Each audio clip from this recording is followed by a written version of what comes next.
Muy buenos días a todos y a todas, y estamos otra vez en este Foro de Recursos Humanos organizados por El Cronista, la revista Apertura y la Universidad del SEMA. Agradezco a Antonio las palabras de inicio de esta nueva edición de este foro, y en esta oportunidad vamos a avanzar un poco en el análisis de la coyuntura del laboral en esta Argentina. Mi nombre es Elizabeth Pejer, soy la editora de Economía y Política del diario El Cronista, y vamos a tratar de analizar un poco cómo está el mercado laboral, cómo está la situación de los ingresos de los trabajadores. Para eso hemos invitado especialmente a este panel a Nuria Susmel, que es economista senior de la organización FIEL, y también estamos aguardando por la conexión de Hugo Yasky, diputado nacional, titular de la Central de Trabajadores Argentinos, que está en Mendoza. Así que mientras aguardamos poder tener la conectividad con él, vamos a empezar a conversar con Nuria acerca de cómo está la situación del mercado laboral hoy en la Argentina, como decía Antonio recién, en esta nueva normalidad. ¿Qué tal? Muchas gracias por haberme invitado. Bueno, la situación del mercado laboral es medio compleja, digamos. Tras la pandemia, es verdad que, durante la pandemia el empleo cayó muy fuertemente en un primer trimestre. A partir de ahí el empleo comenzó a recuperarse. Y es cierto que hoy el empleo, digamos, está en los mismos niveles prácticamente que fines del 2019, o sea, el empleo, uno podría decir que ya se recuperó. Sin embargo, digamos, uno puede estar mirando diferentes cosas dentro de qué pasó con el empleo, porque no pasó lo mismo en todas partes. Si uno mira lo que es el empleo registrado formal, o sea, los asalariados... El empleo de calidad, que es... Lo que uno llama empleo de calidad, el empleo registrado formal se mantuvo prácticamente estable. O sea, con el empleo formal, con los asalariados no pasó nada. Digamos, los asalariados cayeron muy poco durante la pandemia, parte de esto debido, digamos, a las ayudas que dieron a las empresas, a la doble indemnización que desalentó todo tipo de despido, digamos, pero bueno, y el empleo formal se recuperó vagamente. Lo que pasó claramente es que lo que se destruyó durante la pandemia fue el empleo informal, que es lo que de vuelta hoy se está recuperando. Pero, digamos, cuando uno se pone a mirar y dice, bueno, esto es un éxito, nos hemos recuperado, yo diría, bueno, empecemos a mirar un poco más atrás, digamos, empecemos a mirar una cosa de más largo plazo que ha venido pasando con el mercado laboral en los últimos 10 años. Y lo que uno ve cuando mira las estadísticas es que, digamos, es cierto que el empleo creció muy poco, creció a un ritmo desde el 2011, 2012, viene creciendo a un ritmo de un poco más del 1%, lo cual es bastante poco. Pero de vuelta, ¿qué es lo que está creciendo? Cuando uno mira el empleo asalariado formal, el empleo asalariado formal es el mismo prácticamente, con algunas oscilaciones, que el que teníamos en el 2011. Entonces lo que está viendo es, bueno, como decías vos, el empleo de calidad o el que uno vincula más con las inversiones o con el crecimiento, no pasa nada, digamos. Entonces, bueno, todo lo que ha venido creciendo en los últimos 10 años han sido las nuevas modalidades de contratación, que los nuevos regímenes, como ser el monotributo y los regímenes de casas particulares. De hecho, el poco crecimiento que uno ve entre los asalariados formales se explica totalmente por casas particulares, por la formalización del servicio doméstico. Y, digamos, todo lo que está creciendo es el monotributo, digamos, que dentro, si uno mira la calidad, que está bien, está buenísimo que la gente se registre, está buenísimo, digamos, que accedan a lo que se pueda acceder de alguna forma a los beneficios sociales, pero si uno empieza a pensar, bueno, eso me da un indicio de crecimiento de empleo de calidad, ya empieza, digamos, a teclear, digamos, qué clase de empleo está creciendo. Ahora, las dificultades para la creación de empleo, ¿tienen que ver más con un crecimiento económico acotado o se vinculan más con las nuevas demandas de cambios que hay en el mercado laboral? Los economistas decimos que todo tiene que ver con todo, así que todo tiene que ver con todo. Pero bueno, yo principalmente apuntaría a lo primero que vos decís, o sea, la economía argentina no crece desde hace muchísimos años. O sea, es cierto que la economía se recuperó después de la pandemia. Sí, pero fue una recuperación. Una recuperación, digamos, que te ubica un poco por arriba del 2019, pero si empezás a mirar el producto para atrás, estás peor que el 2011, o digamos, entre el 2011 y 2012 tenés un nivel de producto más bajo.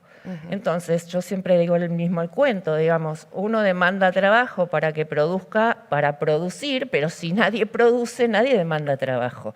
Entonces, digamos, en una economía que no crece, la cosa se complica. O sea, es difícil que el empleo crezca si no hay crecimiento, económico. O sea, yo creo que eso es una de las principales barreras que tiene el empleo para crecer. Y después tenés, bueno, el tema de las nuevas demandas. Bueno, sí. No, porque hay sectores, por ejemplo, el de la tecnología, que sí tiene una demanda laboral importante, pero bueno, no logra cubrir todas las... No, por supuesto que tenés un problema, digamos, de desfasaje entre lo que se demanda y lo que se ofrece. Bueno, digamos, una anécdota, digamos, ayer yo estaba escuchando a alguien que había sido censista y que decía que estaba impresionado de la cantidad de gente que no tenía secundario completo. ¿Entendés? Entonces, tenés un problema, digamos, de capital humano, como estábamos mencionando recién, y bien a cuento de esta reunión, digamos, que tenés mano de obra calificada, pero no tanta, ¿viste? Claro. Porque no están llegando. Otra cosa, digamos, no es mi expertise el tema educativo, pero si vos ves las demandas hacia las universidades, digamos, los que llegan finalmente y acceden a un nivel terciario, vos ves que las demandas se dirigen mucho más hacia ciencias sociales que hacia ciencia dura. Exacto. Entonces, digamos, lo que uno necesita, no es que uno no necesite las ciencias sociales, de hecho la economía está un poco por ahí, más vinculada a eso, pero digamos, todo lo que es la investigación dura, digamos, la ciencia dura, el tema que va a más aporta al crecimiento, es digamos, son digamos, estas otras estudios que vos hoy en día no ves. Entonces encontrás que las empresas están demandando, digamos, este tipo de cosas, y los pibes que estudian ingeniería en 2 minutos consiguen trabajo, los que estudian recursos, ¿cómo se llama? Tecnología, de hecho, bueno, esto me lo ha comentado gente en la Universidad del SEMA, ya que estamos acá, digamos, que no se reciben. Los chicos no llegan a recibirse porque ya tienen ofertas laborales mucho antes de llegar al título. Y estamos hablando además que es una franja etaria que está teniendo dificultades para, digo, los chicos de 18 a 24 años es el registro donde se dan más dificultades de acceso al mercado de trabajo. Claramente, pero bueno, cuando vos esa franja etaria la empezás a desagregar, de vuelta encontrás que en todas las franjas etarias te pasa exactamente lo mismo. Cuando desagregás los que tienen estudios más altos, o sea, universidad completa o más allá, digamos, la tasa de desempleo es mucho más baja. Digamos, cuanto menos nivel de calificación tenés, la tasa de desempleo es mucho más alta. Entonces, entre los jóvenes, lo que tenés es, digamos, mucho más desempleo. O sea, lo que te levanta el desempleo es más las bajas calificaciones que los pibes estos. Nuria, vamos a ver, porque me parece que ahora sí tenemos la oportunidad de estar conectados con Hugo Yasky, el titular de la CTA. Hugo, muy buenos medios días. Podemos escucharte. ¿Cómo estás, Hugo? Elizabeth aquí te saluda. Hola. ¿Qué tal, Elizabeth? Muy bien, un saludo, un gusto poder conectarme, les pido disculpas, pero bueno, acá pudimos improvisar. Estoy en San Rafael, Mendoza, salí un rato de un plenario en el que estamos, así que Gracias por la invitación. No, gracias y a por vos. la paciencia. No, está todo muy bien. Hugo, recién hablábamos con Nuria sobre la situación del mercado laboral, las dificultades de acceso de los jóvenes también al mercado laboral. Y quería preguntarte también por otro problema que aparece en esa coyuntura hoy laboral en la Argentina y que tiene que ver con la pérdida de poder adquisitivo de los trabajadores. Digo, los ingresos hoy de los trabajadores, incluso de los trabajadores que están en relación de dependencia, que tienen un trabajo de calidad, hoy tienen problemas para llegar a fin de mes. ¿Qué ves de esa situación? Sí, creo que tenemos un problema que en gran medida tiene que ver con una estructura económica y un mundo laboral en el que se van creándose empleos, en general en el sector de servicios, con remuneraciones de baja calidad, con mucha dispersión en términos de lo que son las escalas salariales. Hoy como nunca tenemos un universo muy desparejo que tiene que ver con el tipo de empleo, que tiene que ver también con la actividad. Y esto nos pone frente a la realidad de sociedades, porque se da también en otras partes de América Latina, que van generando economías que tienen de pronto niveles de crecimiento y economías que a la vez tienen retraso en términos de la distribución de la riqueza. Es decir, este fenómeno, porque uno generalmente vinculaba el crecimiento de la economía con la historia aquella de la copa que se llena y se derrama, Claro. pero este fenómeno no necesariamente implica una relación directa. Puede crecer la economía, como está pasando hoy en la Argentina, puede crecer incluso el nivel de inversión, porque hoy hay datos que muestran que la inversión está creciendo, pero a la vez crece la desigualdad y se van generando empleos con ingresos tan bajos que muchas veces los empleadores tienen dificultades para cubrir los empleos. Hemos visto casos de empresarios, por ejemplo, del sector gastronomía y hotelería, quejándose de que no tienen la posibilidad de cubrir los puestos de empleo, pero cuando uno va a ver cuáles son los niveles salariales, claro, son tan bajos que muchas veces no se justifica tener un empleo con el que uno no llega ni siquiera a la mitad del mes. Creo que forma parte de una realidad que cada vez con mayor fuerza se instala en muchos países. Argentina, lamentablemente, hasta ahora venía siendo una excepción, pero creo que en los últimos 5 años y por efecto también de la pandemia se ha acentuado la tendencia a vivir en economías donde la desigualdad se profundiza. Es decir, que las paritarias, digo, como mecanismo para resolver eso no alcanza. No alcanzan y se da un fenómeno. Se van generando distancias entre los trabajadores según sea su actividad. No todos los gremios tienen la posibilidad, por ejemplo, de acceder a una paritaria con cierres por arriba del 60%, como lo ha hecho, por ejemplo, la bancaria, como lo han hecho los camioneros, como lo han hecho los docentes en la provincia de Buenos Aires. Tenés sindicatos donde las paritarias están siempre muy por detrás de la inflación. Cuando tenés procesos inflacionarios intensos como el que estamos viviendo ahora, ese retraso salarial se hace todavía más patente, más acuciante. Y tenés también sindicatos, muchas actividades que directamente negocian casi en una especie de planicie árida donde las recomposiciones que logran siempre quedan atrasadas respecto de la inflación. Desde ya, la inflación agrega un tono todavía más preocupante, más dramático al retraso salarial, porque permanentemente vamos corriendo de atrás. Exactamente. A veces uno en la foto del final de año alcanzó a la inflación, pero si vos permanentemente estás 3 meses atrasado, esa foto no deja de ser una ilusión óptica.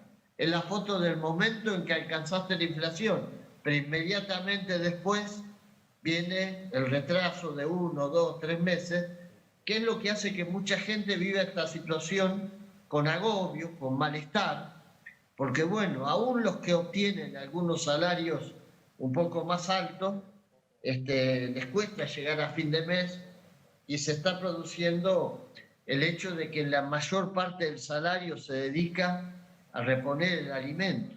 Y esto en sectores que habían alcanzado ciertos niveles de clase media baja, mediana, produce mucha desazón. Nuria, hay trabajadores hoy que están en condiciones formales, pero sin embargo son pobres, no registran un ingreso suficiente para cubrir siquiera la canasta básica total.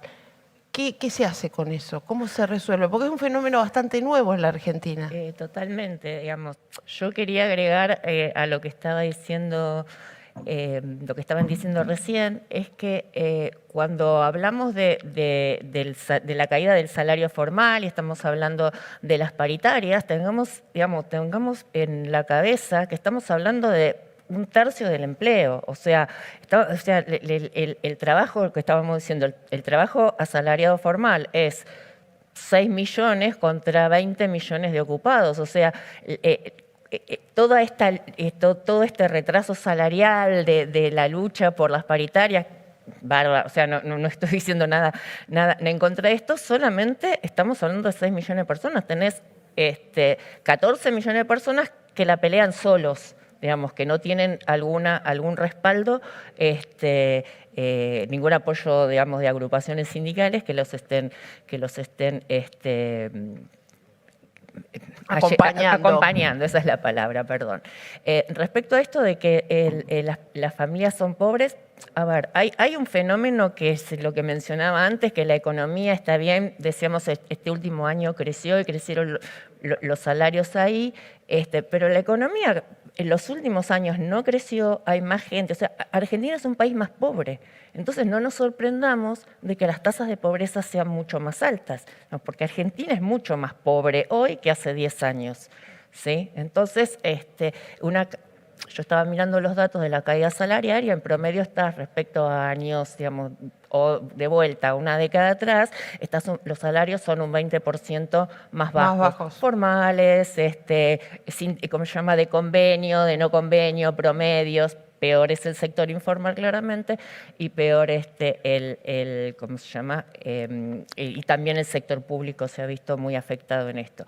¿Por qué hay, digamos, más pobreza? Bueno, por esto que estamos hablando, los salarios no han crecido, han caído, el empleo... O vienen detrás de la inflación. O vienen detrás de la inflación, el empleo tampoco ha crecido, el empleo, digamos, formal, como estábamos diciendo antes, tampoco ha crecido. Entonces, digamos, vos tenés núcleos familiares o algún salario que tiene que sostener hogares más grandes. Entonces estás, digamos, con situaciones que los salarios no alcanzan, digamos, los niveles de ingreso que requerís para no ser pobre, digamos, no cubren las canastas.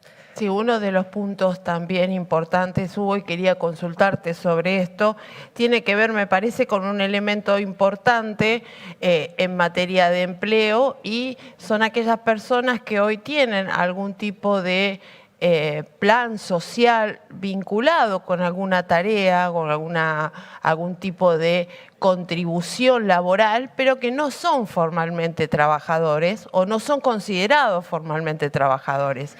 ¿Cómo hacemos para integrar a ese conjunto de, por ejemplo, solamente en el caso del plan Potenciar Trabajo son 1.200.000 trabajadores, pero hay muchísimos más inscriptos en el registro de trabajadores de la economía popular? ¿Cómo hacemos para integrar a esos trabajadores al mercado laboral? Porque hasta ahora no se han visto herramientas que hayan servido del todo para lograrlo.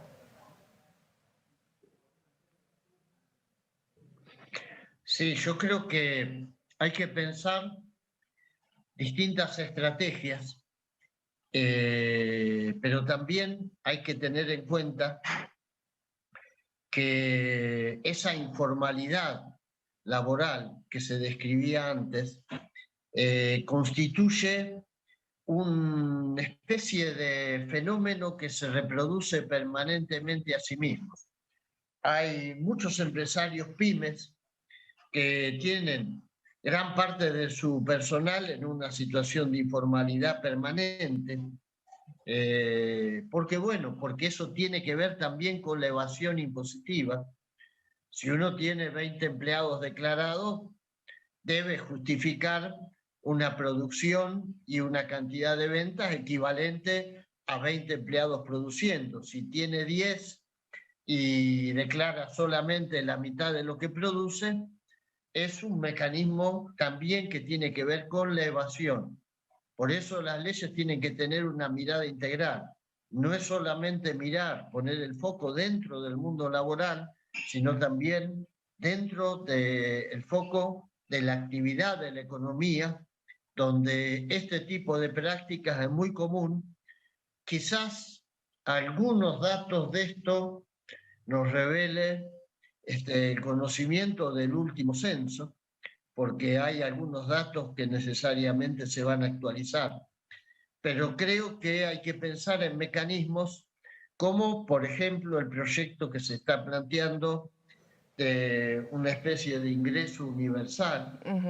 Hay que pensar en incorporar en el Consejo del Salario Mínimo Vital y Móvil algún tipo de discusión donde, no por una cuestión de un mecanismo vinculante como el que ahora existe y está en práctica, que es que cuando aumentamos el salario mínimo vital y móvil en una proporción del 50% se aumentan todos los planes y todas las asignaciones universales. Habría que pensar en un mecanismo que permita incorporar al área de la economía social a una discusión, una suerte de discusión en el Consejo del Salario con los propios actores que representan a esos sectores. Y creo que lo otro que hay que trabajar muy fuerte es en reponer la capacidad de inspección del Ministerio de Trabajo y de los ministerios de trabajo en las provincias, porque también es cierto que en situaciones donde crece la informalidad y tenemos un gran sector por fuera de las paritarias, crecen también los abusos de los sectores empresarios y se van generando una especie de mapa que va degradando el salario, que va degradando el tipo de empleo.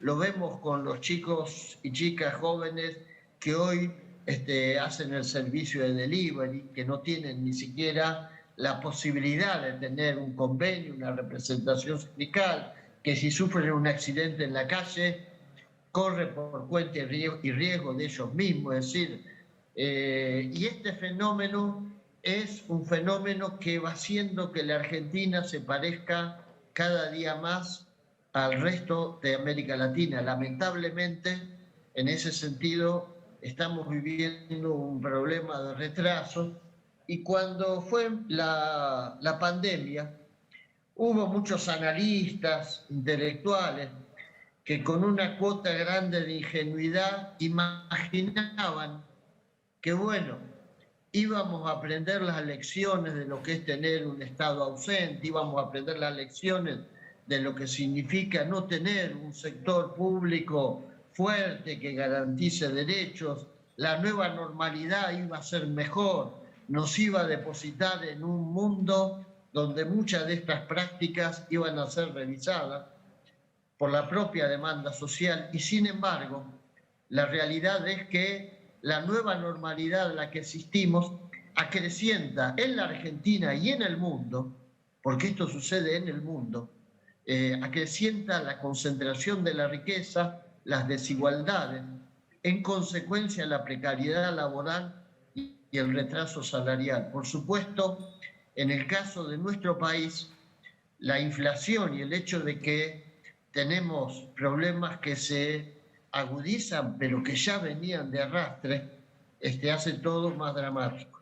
Sí, sí, la importancia me parece también de poner sobre la mesa la discusión de esa precariedad, de esas desigualdades y de qué manera podemos integrar hoy a sectores que están excluidos y cada vez me parece que la pasan un poco mal. Hugo Yasque, Nuria Susmel, muchísimas gracias por haber compartido esta interesante charla aquí en el Foro de Recursos Humanos organizado por la Universidad del SEMA, el diario El Cronista y la revista Apertura. Los dejamos ahora en la continuidad de este foro con otra periodista del diario, Mariana Yalo. Gracias.